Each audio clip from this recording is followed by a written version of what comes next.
Hello नमस्कार दोस्तों, कैसे हैं आप सभी लोग और आपका स्वागत है हमारे चैनल में। गाइस, आज हम बात करने जा रहे हैं आपके साथ में एग्रीकल्चर प्रोसेसिंग क्लस्टर स्कीम के बारे में। दोस्तों, आप जैसा कि जानते हैं कि हम लोग गवर्नमेंट सब्सिडीज, गवर्नमेंट फंडिंग और एक्सपोर्ट से जुड़ी हुई काफी सारी वीडियोस आपके साथ लेकर आते रहते हैं। तो उसी आधार पे आज हम लेकर आए हैं मोफी यानी ministry of food processing industries की एक और अच्छी स्कीम, जिसका नाम है एग्री प्रोसेसिंग क्लस्टर स्कीम। दोस्तों, इस स्कीम के बारे में हम काफी डिटेल में चर्चा करेंगे और एक एक पॉइंट को कवर करने की कोशिश करेंगे। जैसा कि आप ध्यान होगा, हमने पहले भी एक सीईएफ पीपीसी करके मोफी की ही स्कीम थी, जिसके अंदर आपको 5 करोड़ रुपए तक की सब्सिडी मिल रही थी। लेकिन आप उसके अंदर आप देखेंगे कि अगर एपीसी की स्कीम है तो एपीसी स्कीम के अंदर आपको 10 करोड़ रुपए की ग्रांट मिल रही है दोस्तों। कंप्लीटली प्योरली ग्रांट है और काफी सारी अच्छी अच्छी कंडीशंस हैं, बट देने में तो आज हम कवर करेंगे। तो ऐसे में अगर आपका जो प्रोजेक्ट है, अगर कितने अमाउंट का है, क्या क्या एलिजिबिलिटीज हैं, तो उनके लिए शुरू करते हैं। दोस्तों, आप इसमें एक इंपॉर्टेंट पॉइंट आप नोटिस कर रहे होंगे, एक क्लस्टर वर्ड जोड़ दिया गया है। क्लस्टर का मतलब क्या है? कम से कम यहाँ पे मिनिमम 5 यूनिट को लेकर बात की गई थी। तो 25 अप्रैल 2025 को यह एक नोटिफिकेशन इशू किया गया था। इसके अंदर जितने भी एग्रीकल्चर फूड प्रोसेसिंग प्रोडक्ट्स हैं, जिसमें जिनका ऑब्जेक्टिव है कि जो भी फार्मर्स हैं उनकी रेवेन्यूज को इंक्रीज करना और ग्रामीण क्षेत्रों में रोजगार बढ़ावा देने का, यानी कि ये क्लस्टर होने चाहिए वो रूरल एरियाज में ही होने चाहिए, इसके लिए ये कंडीशन है। अब बढ़ते हैं हम आगे। इस योजना के जो ऑब्जेक्टिव है वो सबसे पहले आपको पता है कि पूरा फार्मर बेस्ड स्कीम है। फूड प्रोसेसिंग के लिए बात की जाती है, कृषि अपशिष्ट मूल्यवर्धन और रोजगार सृजन के लिए भी यहाँ पे बात की जाती है। तो दोस्तों, इस चीज के लिए हम आगे बढ़ते हैं कि ये जो, नहीं तो आपके सामने समझ में आ गए होगा, लेकिन अब हम मुद्दे की बात हैं कि भाई इनकी जो मेजर कंडीशंस है आप उन्हें बताइए। देखिए, सबसे पहले बात करते हैं कि इसमें सब्सिडी कितनी मिलेगी। दोस्तों, सब्सिडी मिलेगी अगर आपका कोई भी अगर कैटेगरी है, यानी जनरल कैटेगरी, ओबीसी कैटेगरी से हैं, तो ऐसे केस में आपको प्रोजेक्ट कॉस्ट का 35% और मैक्सिमम 10 CR की इसमें लिमिट है। लेकिन अगर आप नॉर्थ ईस्टर्न स्टेट या SC ST से हैं, तो ऐसे केस में आपको 50% ऑफ प्रोजेक्ट कॉस्ट और 15 करोड़ रुपए की मैक्सिमम सब्सिडी इसमें दी जाएगी। अब दोस्तों, उसमें नॉर्थ आपको विशेष क्षेत्र है, इसके अंदर साफ साफ लिखा हुआ है कि नॉर्थ ईस्टर्न स्टेट्स हैं, हिमालयन स्टेट्स हैं, SC या ST या आदिवासी इलाके से जो भी व्यक्ति हैं, यानी इस जाति सूची इसमें आते हैं। अब बात है क्या जनरल कैटेगरी अगर पूर्वोत्तर राज्य से, तो क्या वो क्लेम कर पाएगा? हाँ, अगर वहाँ का मूल निवास उसके पास है, तो वो ऐसे क्षेत्र में भी 50% की सब्सिडी क्लेम कर सकता है। अब बात करते हैं कि इस वित्तीय सहायता का उद्देश्य निजी क्षेत्र को फूड प्रोसेसिंग में इन्वेस्टमेंट को प्रमोट करना है, यानी कि ज्यादा से ज्यादा जो प्राइवेट सेक्टर है वो एग्रीकल्चर इन्वेस्टमेंट क्लियर करे, और जिससे कि एक किसान की जो इनकम है उसमें वृद्धि की जा सके। अब बात करते हैं कि इस योजना के अंदर इंपॉर्टेंट फैक्टर्स कौन कौन से हैं। दोस्तों, इसके अंदर जो इंपॉर्टेंट फैक्टर्स हैं, तो सबसे पहले है कि आपको, यानी कि किन किन चीजों के लिए सब्सिडी मिलेगी। यानी हम बात करने वाले हैं कि सब्सिडी किन टॉपिक पॉइंट्स के लिए मिलेगी, किन किन इन्वेस्टमेंट्स के लिए मिलेगी। तो सबसे पहले है इंफ्रास्ट्रक्चर डेवलपमेंट। इंफ्रास्ट्रक्चर डेवलपमेंट में हम बात करें तो जितनी भी इंटरनल रोड्स हैं, आपकी वाटर सप्लाई है, सीवरेज है, आपकी इलेक्ट्रिसिटी के जो आप इंफ्रास्ट्रक्चर सेटअप करने का प्लान कर रहे हैं, परिसर सुरक्षा। तो दोस्तों, अब आपकी क्वेश्चन आपके सामने निकल के आ रहा होगा कि यार यहाँ पे इतना बड़ा क्या सड़कों की भी क्या जरूरत पड़ रही है क्या? बिल्कुल पड़ रही है, क्योंकि दोस्तों इसके अंदर आपको जो लैंड का एक लिमिटेशन दिया गया है। जनरली जो लैंड है वो 10 एकड़ की लैंड होती है। अगर मैं अपने, आज मैं जैसे जयपुर में एक चार्टर्ड अकाउंटेंट हूँ, मैं अपने यहाँ पे ऐसे अगर इसका काम देखूं, मैं बात करूं कि मैं अगर जयपुर के किसी एग्रीकल्चर सेक्टर में यहाँ पे आसपास अगर ये प्लान करूं किसी रूरल एरिया में, तो तकरीबन 16 बीघा जमीन इसमें कैलकुलेट होती है। तो ऐसे केस के अंदर आप किस सिटी में हैं, तो उसके लिए भी आप हमारी कंसल्टिंग ले सकते हैं, आप हमसे पूछ सकते हैं, हम इसमें आपकी मदद कर सकते हैं। तो दोस्तों, अगला चलते हैं हम हमें प्रोसेसिंग सर्विसेज, यानी कि जितनी भी कोल्ड स्टोरेज, पैकेजिंग यूनिट है, यूनिट लैब्स हैं, प्रोक्यूरिंग यूनिट्स हैं, इस तरह का अगर आपको इंफ्रास्ट्रक्चर है वो भी इसमें सब्सिडी में कवर होगा। आप जितना भी वेस्ट मैनेजमेंट है, यानी कि जितना भी आपका जो भी वेस्ट आ रहा है उसकी आपने प्रॉपर उसको मैनेजमेंट के लिए जो भी मशीन्स लगाई हैं, उसको वेस्टिंग साइकिल्स के लिए जो मशीन है, उनके लिए भी आपको उसमें सब्सिडी में कवर किया जाएगा। और इम्पोर्टेंट, जो सबसे इम्पोर्टेंट फैक्टर है कि सबसे कम मिनिमम कम से कम 10 करोड़ की आपके लिए प्रोजेक्शन कॉस्ट होना जरूरी है। तो इन सभी बातों को ध्यान में रखते हुए हमने इस जो परियोजना के लिए इम्पोर्टेंट जो सब्सिडी फैक्टर है उन्हें कवर किया है। अब बात करते हैं कि कौन कौन सी यूनिट इसमें एप्लीकेशन लगा सकती हैं। तो दोस्तों, इसके अंदर प्राइवेट लिमिटेड, LLP, कोई भी सहकारी समिति, फार्मर प्रोड्यूसर ऑर्गेनाइजेशन और स्पेशल पर्पज व्हीकल। दोस्तों, स्पेशल पर्पज व्हीकल किसी भी फॉर्म में हो सकती है, बट ये प्रोपराइटर फॉर्म में नहीं हो सकती है, और इस चीज का आपको ध्यान रखना है।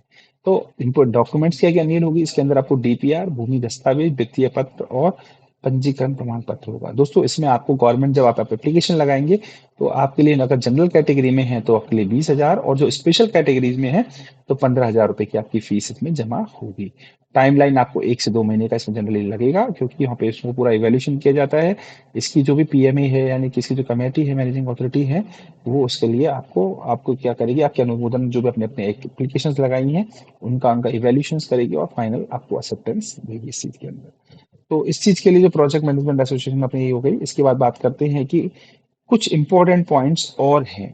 वो पॉइंट्स कौन-कौन से हैं कि इसमें देखिए सबसे पहले है कि 5 यूनिट मिनिमम होना ज़रूरी है और उस 5 मिनिमम एसपीवी के यानी स्पेशल पर्पस व्हीकल के मामले में आपको 5 प्रोसेसर यूनिट होना ज़रूरी है और अगर आपको कम से कम 3 साल का अनुभव और आपके पास एक आपके ऑडिटेड अकाउंट्स होने ज़रूरी है। इस बात का भी आपको ध्यान रखना है।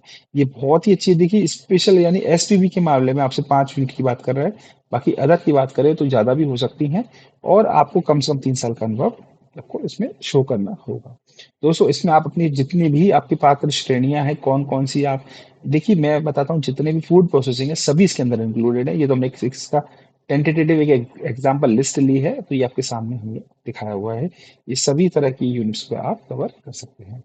आगे बात करते हैं कि इसकी अदर कंडीशंस है कौन सी है कि 10 एकड़ भूमि होनी चाहिए और कम से कम 30 महीने साल की लीज हो या फिर आपकी ओन्ड हो खुद की खरीदी हुई होनी चाहिए। टाइम लिमिट क्या है? परियोजना सभी 2 वर्षों के अंदर चालू होना ज़रूरी है।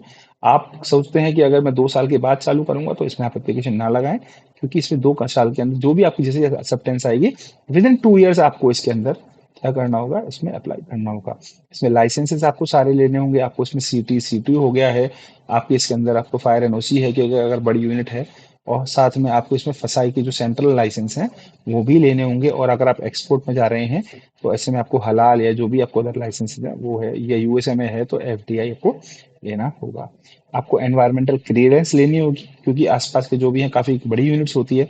10 एकड़ का मतलब आप जनरली मैं समझता हूँ 16 से लेकर 20 बीघा तक की भी लैंड इसमें शामिल की जा रही है। अच्छा भूमि का चयन करते समय आपको जितने भी एग्रीकल्चर के जो प्रोडक्शन एरियाज हैं, ट्रांसपोर्टेशन की फैसिलिटीज हैं और जो भी आसपास के मार्केट हैं, वहाँ रीच होने का बहुत स्पेशल ध्यान रखना है। ऐसा ना हो कि हम जो यूनिट सेटअप कर रहे हैं, वहाँ आसपास कस्टमर बेस ही ना हो या हम गुड्स की प्रॉपर्ली सप्लाई या वेयर हाउस की अनअवेलेबिलिटी के कारण कोई नुकसान खा जाए। आगे चलते हैं इस चीज़ के अंदर, तो अगला है कि इसमें प्रोसेस क्या है यानी जो आपको सब्सिडी है वो किस तरह से जारी की जाएगी। आपको प्रथम किस्त यानी 30% आपको अनुदान यानी 30% ऑफ द सब्सिडी आपको जब भी आपका भूमि का कब्जा और आपको गवर्नमेंट की एनवायरमेंटल क्लियरेंस मिल जाएंगे और आपका डीपीआर जो अप्रूव हो जाएगा यानी कि आपका जो प्रोजेक्ट है आपने जो डिपार्टमेंट को लगाया है वो अप्रूव हो जाता है तो 30% आपको इमीडिएटली यानी कि सब्सिडी 3 करोड़ की दे दी जाएगी बशर्ते वो 35 और 50% की कंडीशन में आती हो। अगला है दूसरी है 40% का अनुदान यानी परियोजना के 60% कार्य पूर्णता प्रमाण पत्र दूसरी किस्त आपको जारी कर दी जाती है। तीसरा है कि आपकी जो अंतिम किस्त है वो 30% की वो परियोजना के पूर्ण होने पे और इकाई की कंप्लीटली चालू होना यानी कि आप अपने इनवॉइस रेज करना शुरू कर चुके हैं तो ऐसे केस में भी आपको इस सब्सिडी को आप क्लेम कर सकते हैं। अनुदान जारी करने की चरणबद्ध प्रक्रिया परियोजना के सुचारू कार्यान्वयन और सार्वजनिक धन के उपयोग के लिए सुनिश्चित किया। इसको इसलिए बनाया गया है ताकि क्योंकि ये गवर्नमेंट की गाइडलाइन है, आपको एक स्टेप टू स्टेप में फंडिंग का इश्यू भी नहीं आए और गवर्नमेंट भी आपका प्रॉपर्ली आपका कवर करके देख चेक कर सके कि क्या आपने जो भी वर्किंग कर रहे हैं उसके गवर्नमेंट के पास प्रॉपर्ली एक प्रूफ या एविडेंस आ रहे हैं हाँ कि आप उस वर्किंग में प्रॉपर्ली एंगेज्ड हैं। आपके लिए निगरानी या रिपोर्टिंग प्रणाली की बात करें, निगरानी की बात करें दैट्स मीन कि आपके किस तरह से आपका सुपरविजन किया जाएगा। तो सुपरविजन करने के लिए हम बात करते हैं तो पीएमए द्वारा जो परियोजना स्थल है उसका समय-समय पर निरीक्षण किया जाता है ताकि उसकी जो भी यानी आपकी जो भी प्रोसेस है और जो प्रगति है यानी कि उसमें कितना डेवलपमेंट हो चुका है, उसकी जो क्वालिटी है उसको मेज़र किया जा सके कि आप जो भी काम कर रहे हैं वो प्रॉपर्ली एज़ पर स्टैंडर्ड्स है या नहीं है। आपको क्वार्टरली रिपोर्ट सबमिट करनी होगी, हर तिमाही आपको डेवलपमेंट रिपोर्ट देनी होगी, यानी क्वार्टरली प्रोसेस रिपोर्ट हम इसको बोलते हैं, तो क्यूपीआर आपको हर तिमाही बेसिस पे देनी होगी। इसकी फिजिकल और फाइनेंशियल भी आपको उसमें मेंशन करना होगा कि भौतिक और वित्तीय प्रगति उसमें कितनी आपकी डेवलप हो चुकी है। आपको प्रॉपर्ली इसकी फोटोज, वीडियोज बनाकर आपको दस्तावेजन की डॉक्यूमेंटेशन करना होगा और वो डिपार्टमेंट को आपको हैंड ओवर करने होंगे। और लास्ट में जब आपका प्रोजेक्ट चालू हो जाएगा तो आपको अंतिम में जो फाइनल सर्टिफिकेट है वो आपको इश्यू करना होगा। विस्तृत प्रमाण पत्र जारी किया जाता है जिसमें की है अंतिम अनुदान की राशि जारी कर दी जाती है। तो दोस्तों इसके अंदर जो निष्कर्ष निकल के आता है वो कहता है कि आप 35 से लेके 50% की सब्सिडी किसान की जो इनकम है वो 2 से लेके 3 गुना तक बढ़ाई जा सकती है और कम से कम 100 से प्लस आपको जो रोजगार है वो आप बढ़ाएंगे और जो वेस्टेज है उसमें भी आप लोग रिड्यूस कर सकते हैं। तो दोस्तों अगर ये वीडियो आपको अच्छा लगा हो तो आप इस वीडियो को लाइक कीजिएगा, चैनल को सब्सक्राइब कीजिएगा। Thank you very much. और मैं आपको यहाँ पे नंबर देता हूँ, आप इन नंबर पे आप नोट कर सकते हैं, मुझे व्हाट्सअप कर सकते हैं। इन नंबर पे आप व्हाट्सअप करके हमारे से कोई भी सवाल है तो पूछ सकते हैं, हम आपकी से मदद करने की कोशिश करेंगे। Thank you very much.